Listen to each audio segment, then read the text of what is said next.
Guntur municipal council సమావేశంలో చర్చలు వాడివేడిగా జరిగాయి. అధికారులు అవినీతికి పాల్పడుతున్నారని కార్పొరేటర్లు మేయర్కు ఫిర్యాదు చేశారు.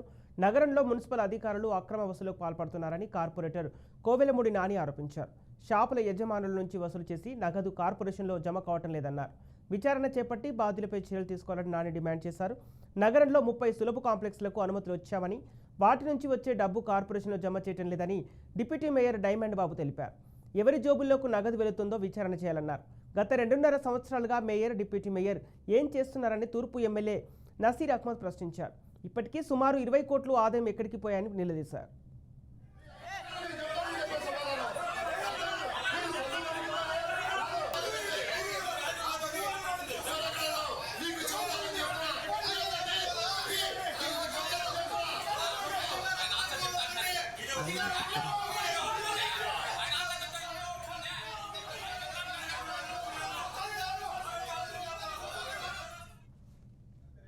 సంవత్సరాల నుంచి మేయర్ గారు, డిప్యూటీ మేయర్ గారు ఏం చేస్తా ఉన్నారో ప్రజలకు చెప్పాల. ముందు ఇప్పుడు జరుగుతుంది కాదు, 2.5 సంవత్సరాల నుంచి ఈ బిఓటి గురించి కానీ, లేకపోతే మరుగుదొడ్ల గురించి కానీ, సులభ కాంప్లెక్స్ గురించి కానీ ఎందుకు మాట్లాడలేదని నేను అడుగుతా ఉన్నాను. ఈ రోజు మీరు మాట్లాడుతా ఉన్నారు. జరిగినటువంటి విషయాలన్నీ కూడా వివరించి చెప్పాలా ప్రజలకి. 3.5 సంవత్సరాల నుంచి ఎందుకు మేయర్ గారు ఎక్కలేదు?